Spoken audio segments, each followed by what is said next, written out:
Hi, how are you doing? Hope you're all doing well in this weird, strange, continued lockdown life. I'm just here to talk a little bit today about all the books that I've been reading. I already did one video. If you haven't seen that one, check it out. This is my second video, so I'm going to talk about what I have been reading and also a little bit about what I want to read for the rest of lockdown, what I'm aiming to read. And then maybe in a future video you can follow along with me and see what I thought about those books. Okay, let's get into it. So the first book that I've been reading at the moment during lockdown is This Is How You Lose the Time War by Amal, El-Mohtar and Max Gladstone. Now this is an interesting book. I think it's going to be really divisive. I read it for a book club and I'm really interested to hear what my book club participants will think of this because it's really good, but at the same time I think it's going to divide people.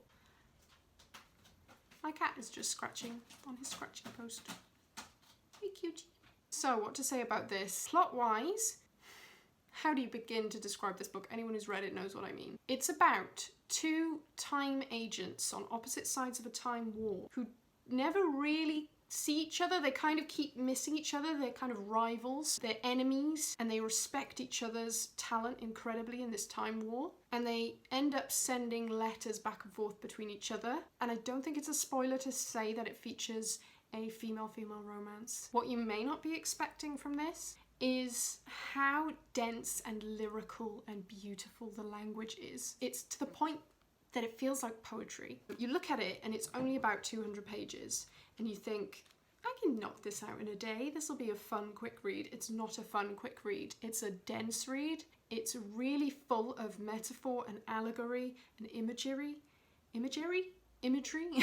and it's full of romantic, high language, which I think some people will love and some people will hate. I've already spoken to people who are absolutely in love with this book, who think it's gorgeous, who've fallen in love with it, and some people who have, to be honest, found it confusing and dense. Personally, I think I fall somewhere in the middle. I enjoyed the high romanticism in places, but I felt like I tried to rush through this book too much.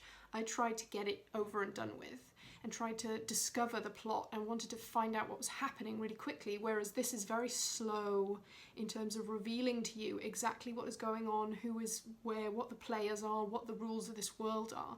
It takes a long time to figure that out, so you have to be in it for the long haul. My personal rating for this would probably be about 3 or 3.5 stars, because even though I can acknowledge the beauty of the prose and how much I felt immersed in their story and how interested I was in that world that they occupied, I felt that the book was a little bit in love with its own cleverness, and that kind of annoyed me a little bit. I felt like it was trying to show off the literary knowledge, not just of the characters, but of the authors potentially, which rubbed me up the wrong way a little bit. Even though I do accept it's probably realistic that characters who are basically immortal, who've lived many lifetimes through time and space and have this epic love story, would probably have a lot of literary references that they would draw upon to connect to each other. It still kind of annoyed me for some reason. It still kind of irritated me a little bit. So I'm not sure how you will feel about this.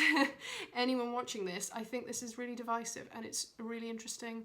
And I want more books like this, even though I personally didn't enjoy it as much as I wanted to. I would really like to actually listen to this as an audiobook and listen to one letter at a time and kind of really savour it like poetry. And I think maybe I would enjoy it more than trying to read it all at once. So that would be my advice to you, is to take your time with this if you're planning on reading it. The next book I read, I don't actually have a physical copy of because I read it as an ebook, but it was called White Rose, Black Forest by Owen Dempsey. Now this one is a story set in Nazi Germany, and our main characters are a German girl who has become disaffected by the Nazi regime, who one day stumbles across a man in the snow dressed in a Luftwaffe uniform who has clearly crashed wearing a parachute, dropped from the plane and is very injured, and she kind of has a moral dilemma as to what to do. Is she going to save this man? Is there more to him than first meets the eye? It's quite an interesting concept. I'm not the biggest fan of books about Nazi Germany generally. I think anything that isn't a memoir or something that is authentic and from the time feels sometimes a bit cheap or dramatised, unless it's something beautiful like a film like Schindler's List, which is obviously really heartbreaking and really pays attention, you know, to the victims. And so I feel like this book didn't teach me anything new about that period. She becomes involved with some quite famous people who were in the resistance, and it's a very exciting story. And one thing that Owen Dempsey does very well is keep you hooked and keep you interested in what the next part of the story is going to be. The most interesting parts to me were the bits where they talked about the history of the period and where they talked about what was happening and the events that were happening. But they were also things that I already knew. But if you are interested in learning about what it must have been like for an average German citizen, specifically for someone who isn't Jewish or isn't typically one of the groups that would be persecuted in that period, and how that was still an oppressive state to be in, even though they had incredible privilege. What it's like to be under an autocratic regime, basically, under a dictatorship, and the warning signs leading up to that dictatorship, then this could be quite an interesting read for you to have a look at. Personally, I wasn't the biggest fan of the writing style. I felt it was a little bit cliche and found it quite hard to get into for that reason. So I gave it 3 stars. So that finishes the wrap up of the books that I have been reading that I didn't mention in my last video. I've still got a few more books that I didn't mention, but I feel like I should move on to the books that I want to read. I am currently in the middle of reading this incredible brick, The Mirror and the Light by Hilary Mantel. I am about 97% of the way through and I still have about 100 pages left. That's how long this whole book is. I am going to reserve my thoughts until I finish it, but I have been kind of vlogging as I read this, so I might include some clips of that in the next video if you're interested in hearing what my experience has been like reading this tome that was like 8 years in the making. So the first book that I've got on this list is actually a reread. I've read it before online, but this is the first time I'd be reading the physical copy, and it is Women in Power by Mary Beard, who is an amazing female historian who has written a lot about ancient Greece and ancient Rome. This is quite topical because recently the government tried to block her from getting onto the board of the British Museum, I believe. If I'm wrong, I'll correct it below. Because she was pro-remaining in the European Union, they blocked her appointment, or tried to, even though she is eminently qualified. Incredible historian. So I'm really looking forward to rereading her essay about women in power in history. It is so good, and it's not very long, so that is definitely going to be something I'm reading quite soon. The next 2 books on my list are on their way, but I haven't got the physical copies yet, so I'll hopefully be able to put up a little picture somewhere here of the covers. The first one is Station 11 by Emily St. John. Now this is apparently about a group of people in a This is apparently about a group of... Why can't I say this? This is apparently about a group of actors. It's a troupe of actors. A group of people in a post-apocalyptic scenario who have suffered through a pandemic. Topical. I'm not sure how I feel about reading about pandemics right now, but apparently this is kind of post-apocalyptic, as I said before. So maybe that won't be so bad. But yeah, again, the element that really appealed to me was that it's about them performing Shakespeare plays in the apocalypse. That sounds cool. You know, camping out on the land and trying to survive. That's one a lot of people on YouTube have been reading and talking about and recommending and reviewing. So even though I'm not the biggest fan of survival stories, that is my one thing that I'm worried about in reading this one, is maybe it'll be more of a survival story, but I am really interested in the Shakespearean elements, so I'm gonna give it a go. Next, after that, is Upright Women Wanted by Sarah Gailey. Again, another one that's been really popular on BookTube. I love the sound of this one. It's got a lot of incredible elements. It's queer. It's about women cowboy librarians in a kind of Wild West future, Westworld-esque post-apocalyptic future. That it just sounds wild. I've heard kind of mixed responses to this one. Some people loved it, some people were kind of like, eh. But it's short, it sounds exciting, and I'm really excited to give it a go. I'm reading that one as part of a book club, so I hope that everyone loves it, because it was my suggestion. The next book that I'm planning to read really soon is Throw Me to the Wolves by Patrick McGuinness. Now, I've picked this one because it's a book by a Welsh author. It's local to me. I heard it recommended by some people that I know.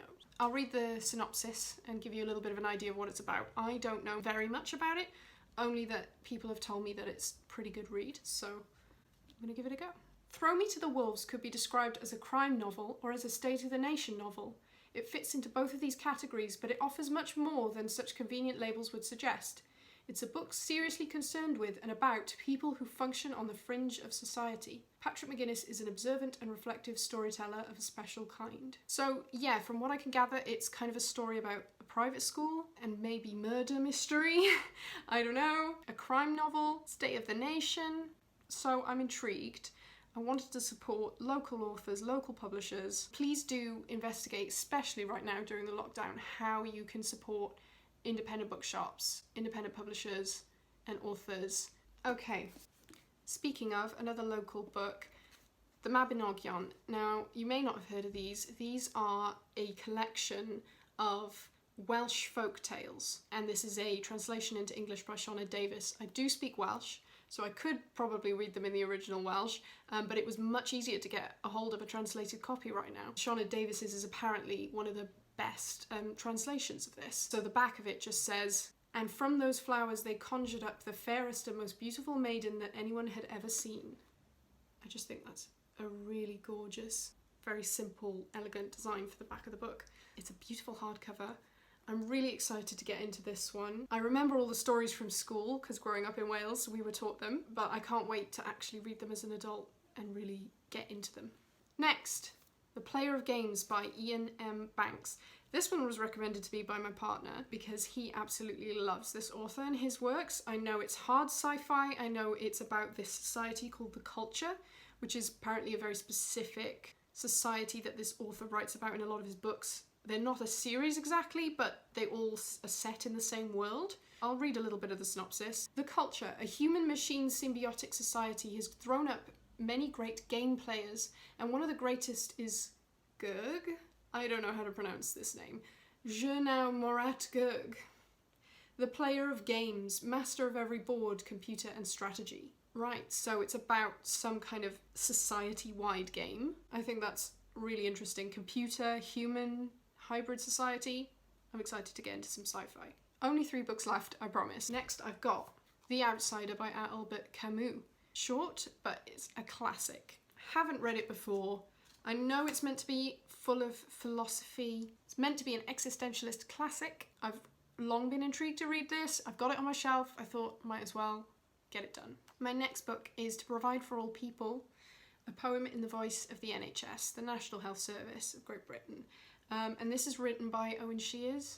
And I found this on my shelf and I thought, you know what, now more than ever is the time to appreciate what our health service workers are doing for us and to thank them and to pay tribute to them. And so I thought this was a particularly important time to read this. Finally, we have another classic that I actually have never read, and I feel like my English literature degree is going to be ripped up in front of me by the English literature gods, and they're going to scream and accuse me of not being a real English lit grad because I haven't read To Kill a Mockingbird by Harper Lee. This is one that, yeah, shamefully I haven't read. I'm kind of apprehensive about reading it because I know it's got some dark themes, it's got some twisted themes, it's got some things that I think will infuriate me. Injustice in books really infuriates me, and I know there's going to be a lot of injustice in this book. I'm not looking forward to that in a way, but I hope and I think that it has an uplifting message at the centre of it that might keep me going. Really excited to finally read this. Okay, I hope you enjoyed that and that was interesting to you in some way. Please comment below and tell me what your favourite books that you've been reading are, or what you're planning to read, if there's anything that I should be reading that you want me to read. I've got so many books that I want to read that are on my TBR, and that's to be read, that I have linked below my Goodreads page if you want to have a look and see all of the books that I would love to read very soon, hopefully, but there's just so many. Please remember to support your independent bookshops. I'm going to link below where in Wales and in the UK you can get books from that support your local bookshops. So if you want to avoid the larger companies, like Amazon. I'll leave some links below. You can get a lot of stuff through your library. Even right now, with the libraries closed, you can access their online profile of ebooks and audiobooks for free, which is really great. I only discovered this the other week and I was like, wait, I can get loads of ebooks and audiobooks online for free through my library? Why did I not know this before? So if you, like me, didn't know that, go check it out below. Okay, thank you guys. Hope you enjoyed. Bye.